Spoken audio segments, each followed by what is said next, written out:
Hello students, welcome to Shivaji polytechnic online classes. Physics 2 के आज के लेक्चर में हम पढ़ेंगे पदार्थों का उनके चुंबकीय व्यवहार के आधार पर वर्गीकरण। ये आपके फिजिक्स 2 के चैप्टर नंबर 4 का एक नया टॉपिक है जो कि एग्ज़ाम के पॉइंट ऑफ व्यू से थोड़ा इंपॉर्टेंट है। ये प्योर थ्योरी है और एग्ज़ाम में पूछी जाती है। तो आइए देखते हैं। तो जो हम जानते हैं कि प्रकृति में जितने ही पदार्थ पाए जाते हैं उनमें कुछ ना कुछ चुंबकीय गुण पाया जाता है। तो उनके चुंबकीय गुणों के आधार पर और उनके व्यवहार के आधार पर उन्हें 3 भागों में बांटा गया। पहला, प्रतिचुंबकीय पदार्थ। दूसरा था अनुचुंबकीय पदार्थ।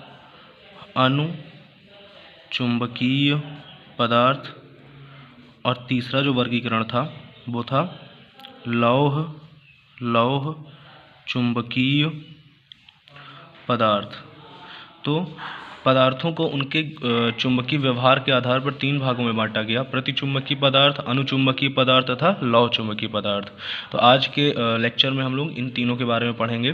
तो सबसे पहले पढ़ते हैं प्रतिचुंबकीय पदार्थ के बारे में।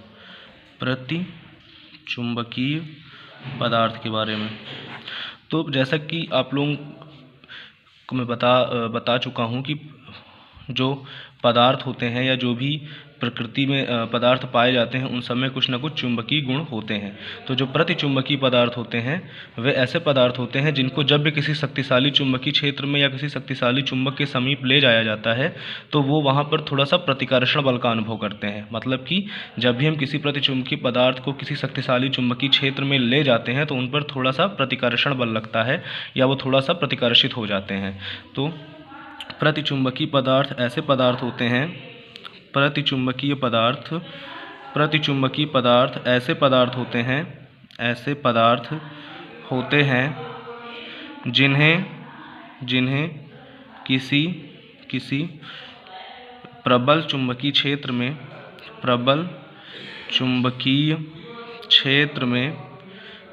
में ले जाने पर इन पर प्रतिकर्षण लगता है। इस प्रतिकर्षण का मान अल्प होता है। कहने का मतलब है कि बहुत अधिक प्रतिकर्षण नहीं लगता है परंतु प्रतिकर्षण लगता है। ठीक है ना। और ये जो पदार्थ होते हैं, जो प्रतिचुंबकीय पदार्थ होते हैं, इनकी जो चुंबकशीलता होती है, इन पदार्थों की जो चुंबकशीलता म्यू आर होती है उसका मान 1 से कम होता है। जहाँ पर म्यू आर क्या है? चुंबकशीलता है। तो प्रतिचुंबकीय पदार्थों की चुंबकशीलता का मान 1 से कम होता है। अब इनके कुछ गुण होते हैं। इनके जो गुण होते हैं अगर उनके बारे में पढ़ा जाए तो जब भी किसी प्रतिचुंबकीय पदार्थ को दो चुंबकीय ध्रुवों के बीच स्वतंत्रतापूर्वक लटकाया जाता है, जब भी किसी प्रतिचुंबकीय पदार्थ को दो चुंबकीय ध्रुवों के बीच स्वतंत्रतापूर्वक लटकाया जाता है तो इसकी दिशा जो होती है वह चुंबकीय क्षेत्र के लंबवत हो जाती है। इसकी दिशा चुंबकीय क्षेत्र के लंबवत हो जाती है। मतलब जब किसी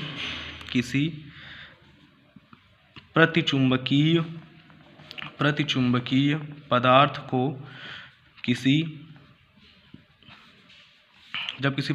पदार्थ को चुंबकीय ध्रुवों के बीच स्वतंत्रता पूर्वक लटकाया जाता है तब ये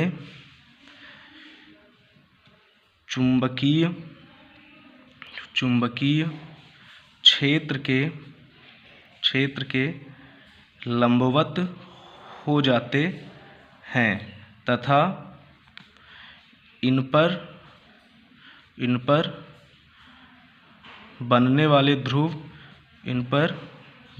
वाले ध्रुव चुंबकीय क्षेत्र के ध्रुवों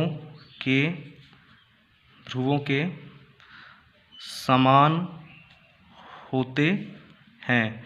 तो ये इनका पहला गुण होता है, ये इनका पहला गुण होता है। अगर इनके दूसरे गुण की बात करें तो इनका जो दूसरा गुण होता है उसके आधार पर जो प्रतिचुंबकीय पदार्थ होते हैं, प्रतिचुंबकीय पदार्थ, इन पर ताप का प्रभाव नहीं पड़ता है, यानी इनकी जो चुंबकीय प्रवृत्ति होती है वो ताप पर निर्भर नहीं करती है। तो प्रतिचुंबकीय पदार्थ की चुंबकीय प्रवृत्ति ताप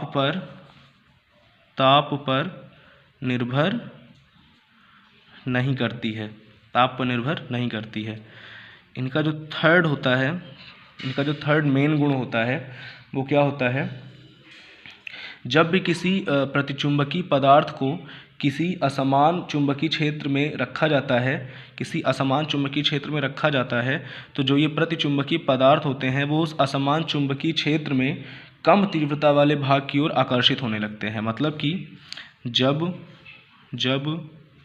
किसी प्रतिचुंबकीय पदार्थ को असमान चुंबकीय क्षेत्र में रखा जाता है, असमान चुंबकीय क्षेत्र में रखा जाता है, तो ये पदार्थ कम तीव्रता वाले क्षेत्र की ओर आकर्षित हो जाते हैं। तो ये इनके तीन प्रमुख गुण होते हैं। तो अगर हम प्रतिचुंबकीय पदार्थ की बात करें तो प्रतिचुंबकीय पदार्थ ऐसे पदार्थ होते हैं जिन्हें किसी प्रबल चुंबकीय क्षेत्र में रखने पर इन पर थोड़ा सा प्रतिकर्षण बल लगता है और इनकी जो चुंबकशीलता होती है उसका मान 1 से कम होता है। इनके जो प्रमुख गुण हैं, तीन प्रमुख गुण होते हैं। पहला एक, जब किसी चुंबकीय ध्रुवों के बीच स्वतंत्रतापूर्वक लटकाया जाता है तो ये चुंबकीय क्षेत्र के लंबवत हो जाते हैं तथा इन पर बनने वाले ध्रुव चुंबकीय क्षेत्र के ध्रुवों के समान होते हैं और इनकी जो चुंबकीय प्रवृत्ति है वो ताप पर निर्भर नहीं करती है। उसके अतिरिक्त जब इन्हें किसी असमान चुंबकीय क्षेत्र वाले या किसी असमान चुंबकीय क्षेत्र में रखा जाता है तो ये जहाँ पर तीव्रता कम होती है उस ओर आकर्षित होने लगते हैं। तो ये होते हैं प्रतिचुंबकीय पदार्थों के गुण और उनकी परिभाषा। लेकिन प्रतिचुंबकत्व होता क्या है, ये गुण इनमें आता कैसे है, आइए थोड़ा सा उसके बारे में देखते हैं। देखिए, जो प्रतिचुंबकीय पदार्थ होते हैं वे ऐसे पदार्थ होते हैं जिनके परमाणुओं तथा अणुओं में हमेशा इलेक्ट्रॉन पेयर पाए जाते हैं। मतलब जो इलेक्ट्रॉन्स होते हैं वो हमेशा युग्मित रहते हैं। युग्मित का मतलब है कि हमेशा जोड़े में पाए जाते हैं, हमेशा पेयर में पाए जाते हैं। मान लीजिए कि अगर कोई प्रतिचुंबकीय पदार्थ है और उसमें इलेक्ट्रॉन युग्म है, तो सपोज करिए ये इलेक्ट्रॉन इधर घूम रहा है और ये इलेक्ट्रॉन इधर घूम रहा है। मतलब इस इलेक्ट्रॉन का जो मूवमेंट है वो इस ओर होगा और इस इलेक्ट्रॉन का जो मूवमेंट है या आघूर्ण है वो इस ओर होगा। तो अगर इधर वाला जो आघूर्ण होगा और एक आघूर्ण इसकी विपरीत दिशा में होगा तो ये दोनों एक दूसरे को कैंसिल आउट कर देंगे, एक दूसरे को निरस्त कर देंगे, जिस वजह से इनका जो परिणामी आघूर्ण होगा वो क्या होगा, जीरो हो जाएगा।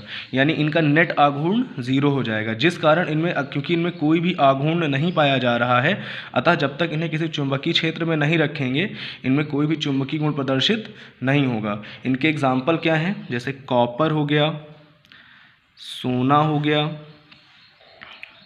चांदी हो गया, जल हो गया, नमक हो गया आदि इनके एग्जाम्पल हैं। कॉपर, सोना, चांदी, जल, नमक आदि इनके एग्जाम्पल हैं।